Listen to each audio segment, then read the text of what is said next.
இயேசு கிறிஸ்துவில் பிரியமான சகோதர சகோதரிகளே, இந்த நள்ளிரவில் கிறிஸ்துவின் பிறப்பு பெருவிழாவை மகிழ்ச்சியோடு கொண்டாடும் நாம் அனைவரும் கடவுளின் அன்பின் ஆழமான ரகசியத்தின் முன் மண்டியிடுகிறோம். வார்த்தை மனிதரானார், நம்மிடையே குடிகொண்டார்.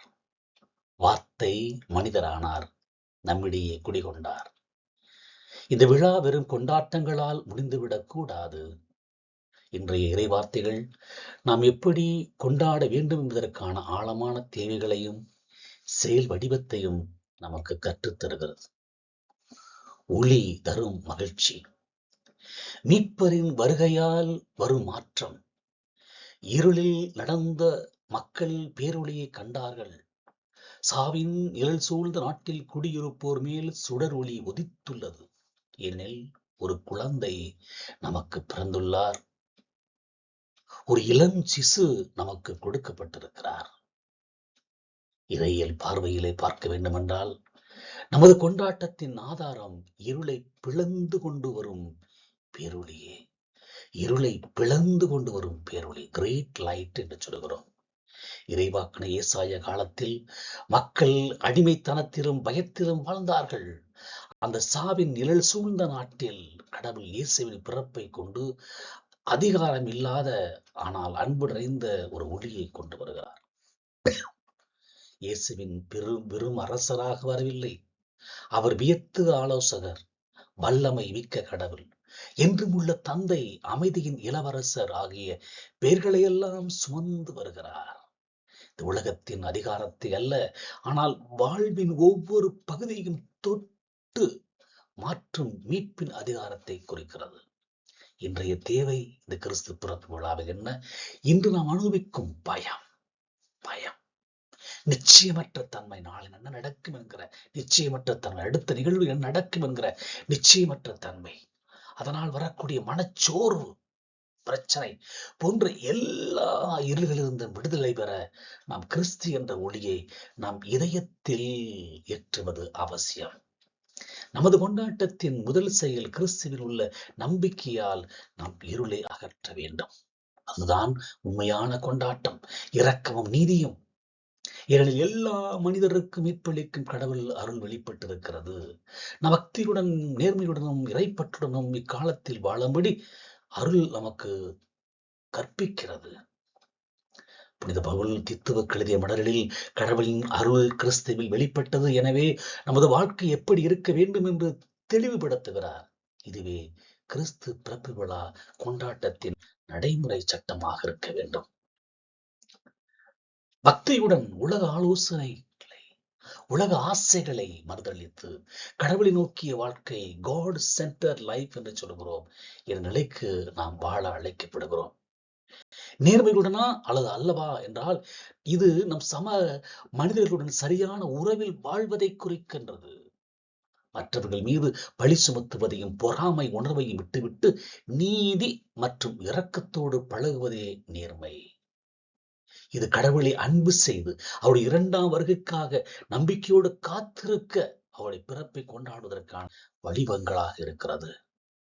எனவே இந்த கொண்டாட்டத்துடைய நோக்கத்தை ஒரு சிறிய அட்டவணையாக நான் கொடுக்கிறேன்.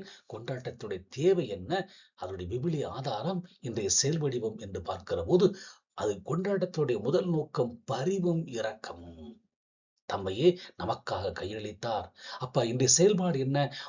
ஆடம்பர செயல்களை குறைத்து இலைகளோடு பகிர்ந்து கொள்வது, பசியுற்றோருக்கு உணவளிப்பது. இரண்டாவது தேவை என்ன? சமாதானமும் உறவும். அமைதியின் இளவரசர் வந்திருக்கிறார். எனவே நம்முடைய உறவுகளில் உள்ள விரிசல்களை சரி செய்து பழைய பகைமைகளை மன்னித்து கிறிஸ்து பிறப்பு அமைதியை வீட்டிலும் சமூகத்திலும் நிலைநாட்டுவது. மூன்றாவது கொண்டாட்டத்தின் தேவை தாழ்ச்சியும் எளிமையும் இருக்க வேண்டும். இயேசு மாட்டுத் தொழுவத்தில் பிறந்தார் என்பதை விவிலியத்திலே பார்க்கிறோம். வெளிவேடமான ஆரவாரங்களை தவிர்ப்போம். நம்முடைய வாழ்க்கை வெளிவேடமான ஆரவாரங்களிலேயே அமைந்து விடுகிறது. அவைகளை தவிர்ப்போம். இயேசுவின் தாழ்மையான பிறப்பை போல எளிமையான மனத்தாழ்மையோடு வாழ முற்படுவோம். அடுத்ததாக இறுதியாக ஆன்மீக விழிப்பு நமக்கு தேவை. விசுவாசத்தில் வளர்வது என்று இன்றைய வார்த்தை கூறுகிறது. இந்த நாளுக்கு மட்டும் ஆலயம் வராமல் கிறிஸ்துவின் பிறப்பு மறு உறுதிப்பாட்டை ரெனியூவல் என்ற தொடர்ந்து விசுவாச வாழ்வில் வாழ நாம் இறைவனிடம் ஒப்புக் கொடுப்போம். உண்மை பிறப்பு என்ன? நம் உள்ளமே உண்மை பிறப்பு, நம் உள்ளமே உண்மையான தொழுவம். உங்களுக்கு இந்த தாவீதின் ஊரில் ஒரு மீட்பர் பிறந்துள்ளார், அவரே ஆண்டவராகி மெசியா மாட்டு தீவன தொட்டியில் கிடத்தப்பட்டிருப்பதை காண்பீர்கள் என்ற வார்த்தை நமது உள்ளத்தை குறிக்கிறது. லூக்கா நற்செய்தி இந்த மகிழ்ச்சி செய்தி நாம் எப்படி கிறிஸ்து பிறப்பை அணுக வேண்டும் என்று சொல்லுகிறது. எப்படி கிறிஸ்து பிறப்பை அணுக வேண்டும் என்று சொல்கிறது. அது தாழ்ச்சியின் மாட்சியாக இருக்க வேண்டும்.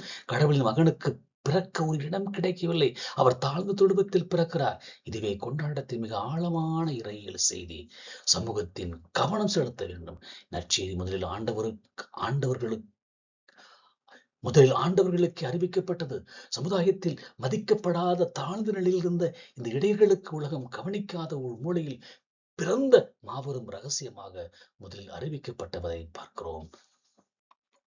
இன்றைய செய்தி என்ன? இதன் வழியாக நமது கிறிஸ்துமஸ் கொண்டாட்டம் நாம் மதிக்காத, ஒதுக்கி வைத்த அல்லது மறந்துவிட்ட நம் சகோதர சகோதரிகள் மீது கவனம் செலுத்த வேண்டும். ஆடம்பரமான பரிசு பொருட்கள் அல்ல, தாழ்ச்சியோடு அவர்களை அணுகி அன்பின் கரங்களை நீட்டுவதே உண்மை கொண்டாட்டம்.